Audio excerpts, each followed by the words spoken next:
Vous écoutez Europe 1, il est 9h30. Le journal des médias avec Thomas Joubert. Bonjour Thomas. Bonjour, à la une ce matin, Ophélie Meunier va aussi présenter des JT sur M6. David Ginola remis sur pied à quelques jours de l'Euro et Jamel Debbouze nous parle en exclu du prochain Marrakech du Rire. Et on commence donc également avec cette information exclusive. M6 va confier les remplacements du 1945 à Ophélie Meunier. La présentatrice rejoint M6 à la rentrée pour reprendre Zone Interdite, mais selon nos informations, la journaliste ne se contentera pas que de ça, puisqu'elle va également devenir joker des JT d'M6.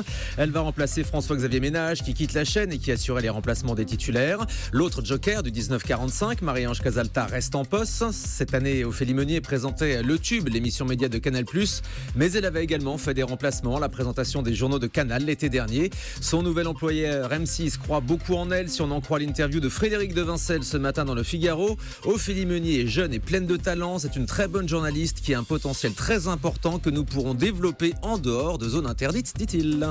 Frédéric de Vincel qui révèle également dans Le Figaro qu'M6 est candidate pour les droits de l'équipe de France de foot. La FFF rendra le résultat de son appel d'offres pour la diffusion des matchs des Bleus la semaine prochaine. TF1 s'est porté candidate, mais M6 a également fait une offre. La chaîne s'est déjà bien positionnée dans le domaine du foot avec la diffusion de certains matchs de l'Euro qui commence vendredi. À la tête du dispositif, l'ex-footballeur David Ginola qui se remet d'un malaise cardiaque et d'un quadruple pontage coronarien survenu il y a quelques jours. David Ginola qui est réapparu pour la première fois devant les caméras ce week-end pour donner de ses nouvelles. C'était dans le 1945 d'M6, écoutez. Je vais beaucoup mieux, je reviens de très loin. C'est vrai que ce qui s'est passé le 19 mai était quelque chose d'incroyable. Je m'y attendais pas du tout. Je suis tombé lors d'un match caritatif à Mandelieu. Les premiers secours ont été bien évidemment très importants. Les massages cardiaques prodigués par Frédéric Mendy, Olivier Giraud, Sébastien Amiez, tous mes amis qui étaient sur le terrain, Matt Pokora. Et le SAMU pour me rapatrier sur le centre de cardiologie de Monaco, le professeur Gilles Dreyfus et toute son équipe et toutes les infirmières ont fait ce qu'il fallait pour que je sois ici devant vous et que je sois samedi prochain avec tous les Français pour le premier match sur M6, Angleterre-Russie. Information exclusive, D8 commande de nouveaux numéros de la dernière émission de Cyril Hanouna. C'est pour nous, c'est cadeau. Après le bon score du Prime de jeudi dernier, la chaîne a décidé de commander 4 nouveaux numéros de l'émission. C'est pour nous, c'est cadeau. Reviendra donc à la rentrée. Cyril Hanouna continuera de réaliser les rêves des téléspectateurs qui en font la demande. Et puis autre information exclusive, c'est un festival ce matin. Oui. Toujours sur D8, Laurent Boyer va revenir sur de nouveaux portraits d'artistes. Mais oui, il n'y a pas que Cyril Hanouna sur D8. Il y a quelques semaines, Laurent Boyer avait proposé le premier numéro d'une série documentaire intitulée Ma vie en Super 8 avec Mimi Mati. Et compte tenu des bonnes audiences, D8 a commandé à l'animateur pas moins de 5 nouveaux numéros pour la saison prochaine. Le prochain sera consacré à Laurent Gérard avec un témoignage rare, celui de Nicolas Canteloup, alors qu'on sait que les relations entre les deux imitateurs n'ont pas toujours été excellentes. Michel Drucker prépare un nouveau grand show pour France 2. Le dernier était consacré à Pascal Obispo et le prochain aura une thématique particulière puisqu'il sera entièrement centré sur le cinéma. Michel Drucker recevra notamment Omar Sy, Patrick Bruel, Claude Lelouch, Jean Reno, Franck Dubosc, Marianne Chazelle ou Lynn Renaud. Le tournage aura lieu la semaine prochaine pour une diffusion prochainement un samedi soir sur France 2. Et puis ce week-end avait lieu le Marrakech du Rire qui sera prochainement diffusé sur M6. Vous avez pas eu trop chaud? Non, il faisait très bon. Meilleur qu'à Paris en tout cas. 6e édition de ce festival du rire organisé par Jamel Debbouze à Marrakech. Le spectacle passera d'ici fin juin en prime sur M6. Comme chaque année, Jamel a réuni les stars de l'humour et des nouveaux talents. On retrouvera Franck Dubosc, Elie Semoun, Alban Ibanov, Walidia, Ahmed Silla. Le spectacle a été tourné vendredi et samedi soir à Marrakech. Europe 1 y était. Jamel nous a d'ailleurs accordé...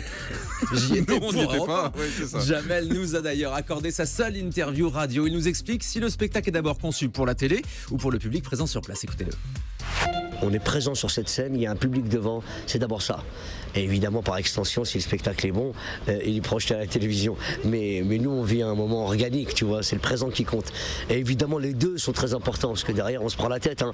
Il y a le montage, il y a le mixage, il y a tout le team.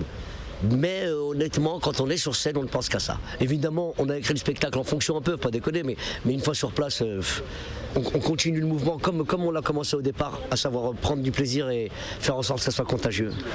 L'autorité de la concurrence doit rendre cette semaine son arbitrage sur le rapprochement entre Canal et beIN Sport. Une décision très attendue. Vincent Bolloré compte sur ce rapprochement pour sauver Canal+.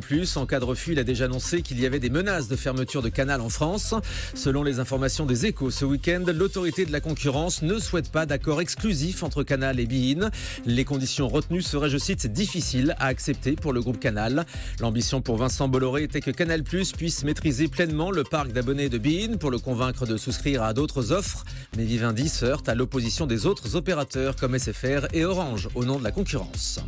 Et puis un préavis de grève à France Télé pour le 14 juin. Force ouvrière et 6 autres organisations de salariés ont déposé un préavis pour mardi prochain à l'occasion d'une nouvelle journée d'action contre la loi travail.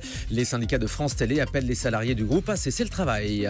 Et puis on a appris ce week-end la disparition de Pierre Grimblat. Le réalisateur avait créé de nombreuses séries pour la télévision, dont certaines très populaires comme Navarro sur TF1 ou l'Instit sur France 2. On lui doit aussi Quai numéro 1 ou Le Tuteur. Pierre Grimblat est mort à l'âge de 93 ans. Et puis on termine avec le chiffre du jour. 35, comme les 35 ans de la radio RFM, la petite sœur d'Europe 1, un anniversaire célébré aujourd'hui toute la journée avec la participation des animateurs stars qui ont marqué l'histoire de la station, comme Arthur, Laurence Boccolini, Carl Zero, Eddie Mitchell, Jean-Luc Reichmann ou Antoine Decaune. Ils sont Il y a tous du beau passés monde par là-bas, RFM. effectivement. Merci beaucoup Thomas.